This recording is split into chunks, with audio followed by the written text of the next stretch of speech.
Ladies, gentlemen, and other people, I'm BurningDogFace, and I'd like to welcome you to what I suppose I should call Let's Play the Beginner's Guide.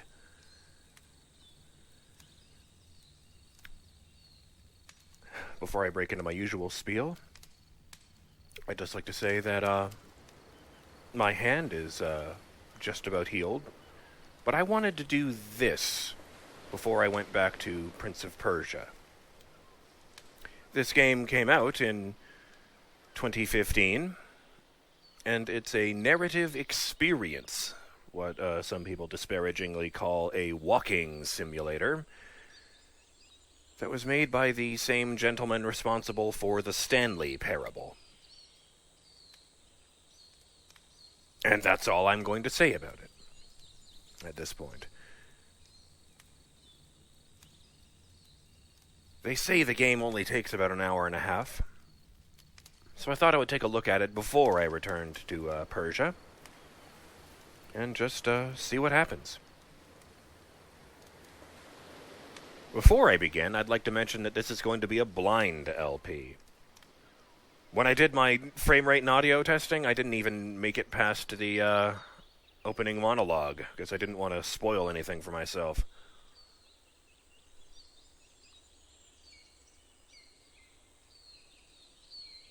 So, I'm going to play the game for the first time ever, and you guys get to come along for the ride.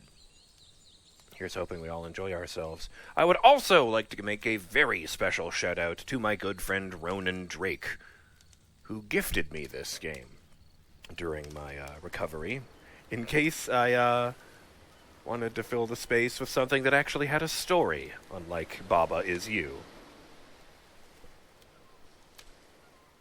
And I just wanted to say thank you. I don't know what to expect out of this, but I have a feeling it's going to be a very interesting experience no matter what happens. So I hope you like this series, Drake, because it's dedicated to you. Now, without further ado, let's play the Beginner's Guide.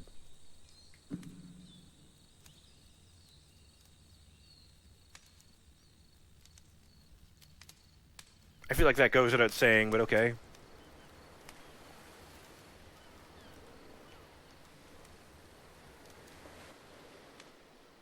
Hi there. Thank you very much for playing The Beginner's Guide. My name is Davey Wreden. I wrote The Stanley Parable, and while that game tells a pretty absurd story, today I'm going to tell you about a series of events that happened between 2008 and 2011. We're going to look at the games made by a friend of mine named Kodo. Now, these games mean a lot to me. I met Kodo in early 2009 at a time when I was really struggling with some personal stuff, and his work pointed me in a very powerful direction. I found it to be a good reference point for the kinds of creative works that I wanted to make. So just to start you off, this is, I think, the first game he ever made. It's a level for Counter-Strike. You can walk around here, by the way. And mostly it's just Kodo learning the basics of building a 3D environment. But what I like is that even though he starts from the simple aesthetic of a desert town, he then scatters these colorful abstract blobs and impossible floating crates around the level. And of course, it destroys the illusion that this actually is a desert town, and instead this level becomes a kind of calling card from its creator. It's like a reminder that this video game was constructed by a real person. And it kind of makes you wonder, what was going through his head as he was building this? This is what I like about all of Kodo's games. I mean, not that they're all fascinating as games, but that they are all going to give us access to their creator. I want us to see past the games themselves. I want to get to know who this human being really is. And that's exactly what we're going to do here. So, it's 2008, Kodo starts making these games, and he never releases any of them. He doesn't put them onto the internet, he just makes them and then immediately abandons them, and they sit on his computer forever. And I think he really understood this image of himself as a recluse. At one point, he jokingly renamed his computer's recycling bin to Important Games Folder.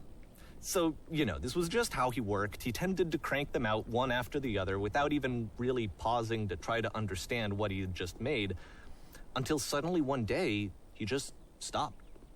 In 2011, that was it. He made his last game, and then he hasn't made another one since. And that's why I've taken this opportunity to gather all of his work together, is because I find his games powerful and interesting, and I'd like this collection to reach him, to maybe encourage him to start creating again. And if the people like you who play this also happen to find his work interesting, then I'm sure it'll just send that much stronger of a message of encouragement to Kodo. So thanks for joining me on this. If you have a particular interpretation that I haven't mentioned here, or if you just need to get in touch, you can email me at daveywreden@gmail.com. Okay, that's about it for introduction. Oh, God. Let's take a look at Kodo's first proper game. As each game is loading, I'll show you the date that it was completed. This first one was made in November 2008. That was kind of a lot to take in. We pretty much know everything I knew now. It was what the guy showcasing games made, unfinished game is made by a friend of his. And until he said the message that, I hope this encourages him to start creating again, I was pretty much certain that this is going to end with us finding out that he'd killed himself. So that just makes this... Oh god, don't look up. Ah, there's something to look at. Good. Oh, by the way, please do not spam that man's email address. Oh. Whisper machine active. Shift destruction imminent. This game is called Escape from Whisper, and it's one of the more generic games you'll see from Kodo. A is what fires here, because it's the only button. It's so quiet. I'm out of ammo! Oh no!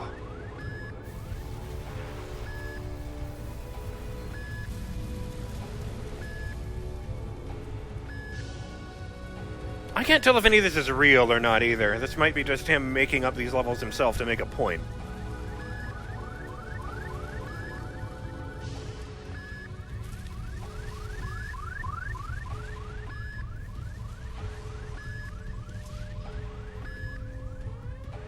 Security call breached. Hostile alien life form inbound. Well, I'm out of ammo, so... It kinda looks like this game was abandoned mid-development. Oh, okay. For Oh! instance, you have this gun, which you'd think would indicate that there are supposed to be monsters or enemies somewhere, but then clearly there are no enemies anywhere.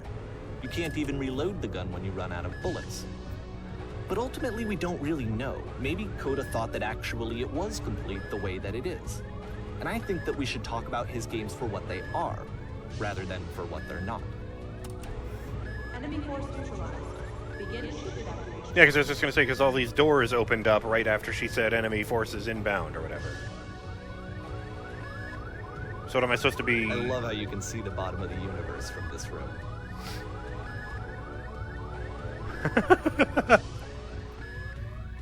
Yeah, that is kind of funny.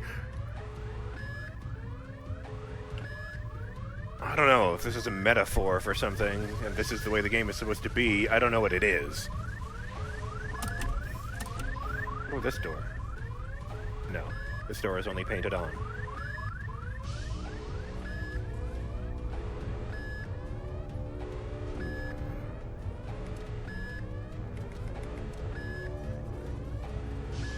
Apparently, this space station has a labyrinth on it.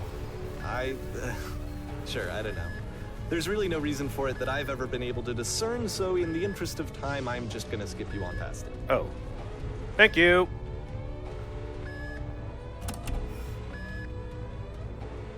Okay, this is the part that's interesting. Okay. The game has this narrative about the whisper machine and how it has to be turned off, and then you get to the engine room. Hey, you there, in the engine room. You could save us all. That beam is powering the whisper machine. We could disrupt it by introducing a great enough heat signature. If your body could stop the beam. It's so much to ask, but for all of our lives, would you do it? Could you give yourself? Okay.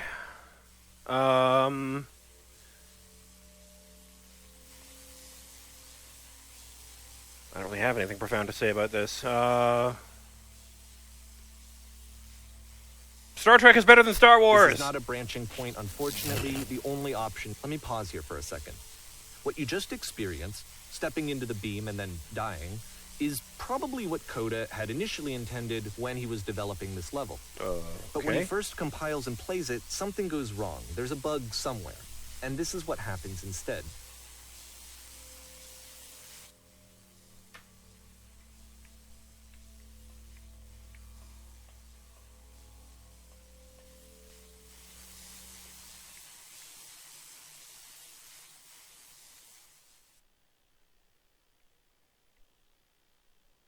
It really is a whole space of the maze. The beam causes you to start floating. And this is an important moment for him. Because yes, this is technically a glitch, but Kodo identifies something human about it. Like how small it makes you feel in the face of this larger chaotic system. Or this floating could be the afterlife, a peaceful place, juxtaposed against all of the hysteria that you've just had to traverse. I don't even know. I have no idea what he was thinking, but what's clear is that after making this, something lodges itself in his brain. He wants to do more of these really weird and experimental designs.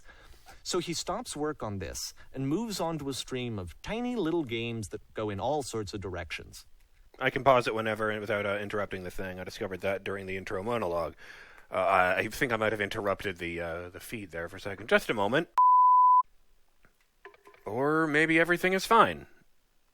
Let's go ahead and take a look at the first game he made after leaving this one behind.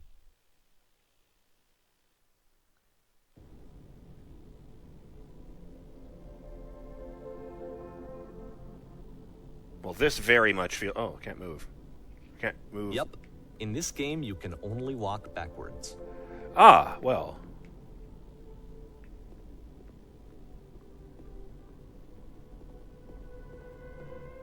Oh, I forgot. I wasn't able to say in the first level, but did anyone else notice it still had the same footprint sound when I was on dirt? So it's a short and relatively minimalist experiment combining motion and narrative. It is less advanced than the previous game, but actually it seems to be more focused, more complete. Kodo is trying to give it a unique voice rather than simply basing it on a pre-existing trope. Oh. Nothing over here? No. So I do have to go over there. I'm trying to think of, like, deep meanings and all this stuff, because I'm told it's that kind of thing. This is just weird. Why does the future keep changing?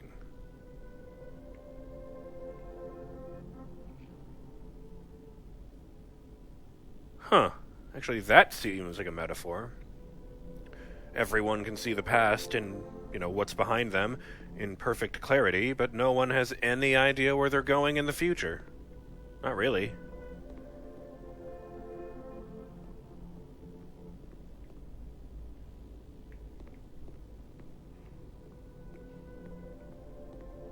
But if the future is always behind her, how will she find the strength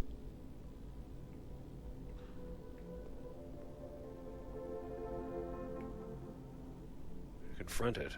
It's a short little thought, it says what it wants to say, and then it ends. Didn't need anything more than that. Which to me is why it works, because it gets out quick. Okay, next one. Slender? That's about the vibe I'm getting from this. Oh, I don't like that.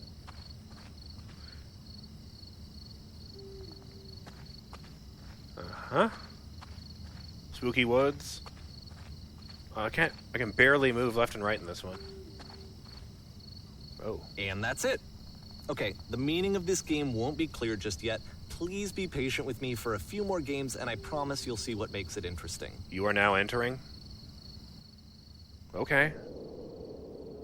Oftentimes, Kodo would put bizarre titles like this one at the start of his games. It's worth mentioning... I wish I'd known him at the time that he was making these early games. He would really only talk to me about his work as he was making it.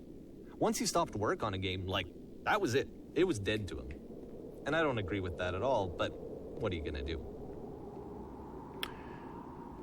It's worth mentioning that the word coda refers to something you put at the end of a work. You might also call it an epilogue.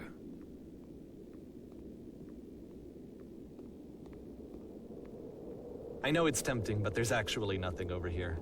Sorry. Fair enough.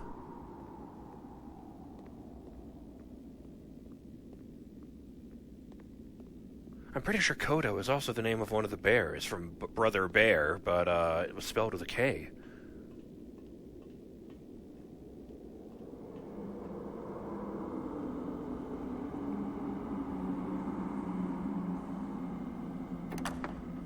Once you've been slowed to an absolute crawl, the door at the top of the stairs opens.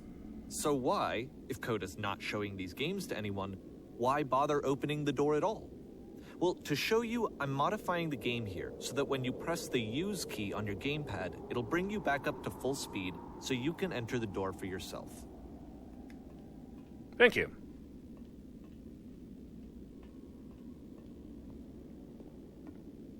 It's like a bed. Or a bar. Stand on an X staring at a bear for 3 hours. A game where you collect items because the game automatically quits and you collect them all. You run a shop inside your own body, selling your organs strategically to make the most money before you die. A game of only motivational quotes played one after the other, where the game cannot move. And nice, and filled with little ideas for games. Huh.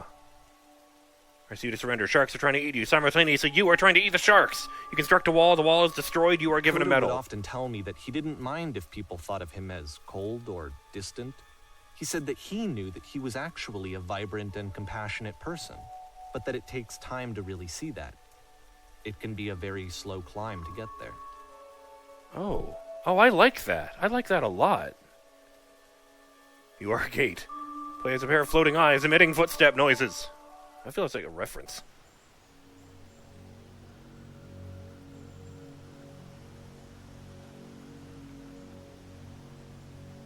Kind of feels like I've died and gone to Unity asset Purgatory, doesn't it?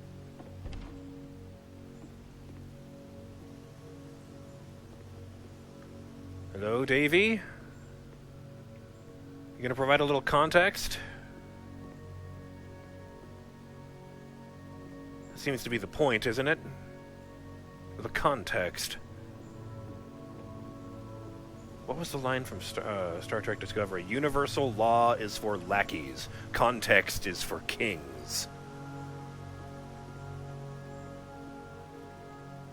I mean, well, this is new for Koda. It's an actual puzzle. Go ahead and see if you can solve it. Is it flick the switch?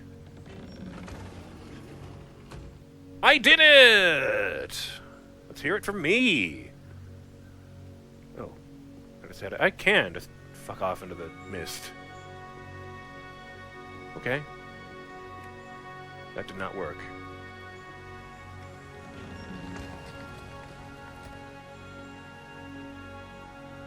Huh. Don't forget that solution, because we're going to see this puzzle again soon. We're going to see it a lot. These 3 dots are in the first level. I didn't notice them in the, the second level, the Whisper one. I didn't notice them in any of the others. Perhaps Koda is secretly Brainiac? I don't know. A lot of pop culture references today.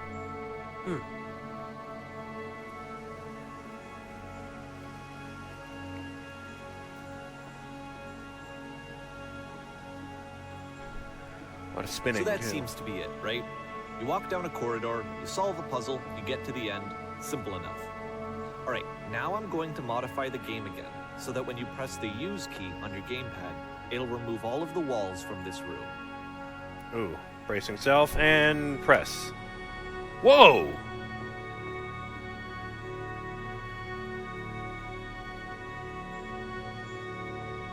How about that? There was more to it than we had any way of knowing.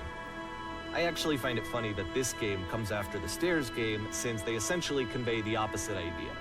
So, in the Stairs game, a dull exterior concealed a rich interior. And then, in this level, a dull interior hides this fantastic outer world. Either way, I think that the point is the same, is that most of the time you don't get to know what you're missing, or even that you're missing anything. That's not your role as a player. It's true. So if your role here is not to understand, then what is it?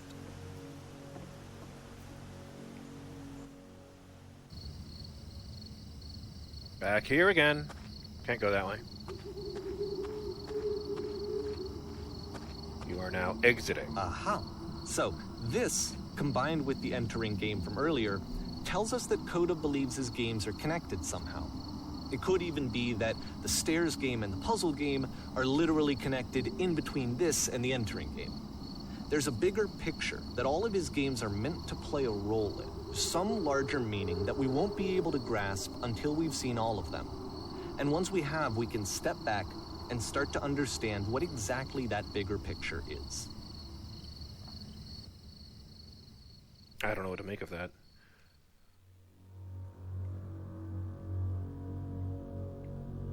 You ever see the movie Nothing?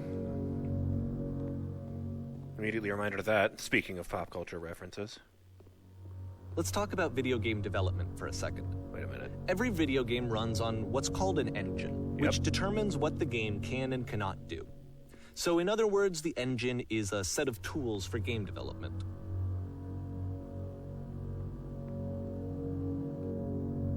To make all of these games, Kodo is using an engine called Source.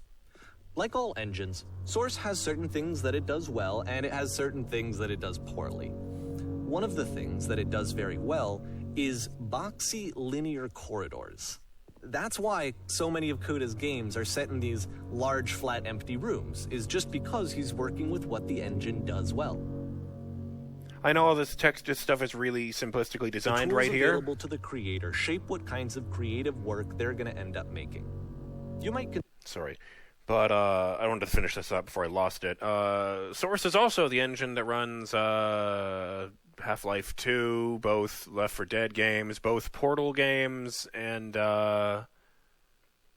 Gary's Mod, of course. It's all about exploiting the Source engine.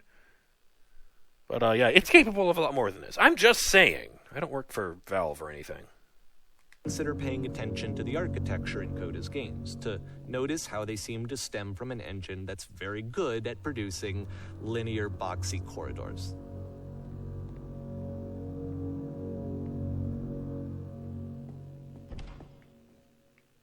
This is not a bathroom.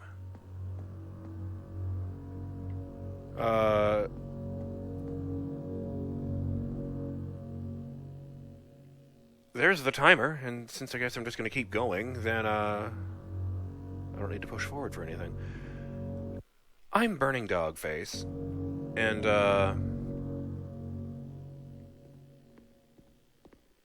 I'll see you in the next episode of Let's Play the Beginner's Guide, as Davey Wreden continues to guide us through his friend Kodo's games. Later.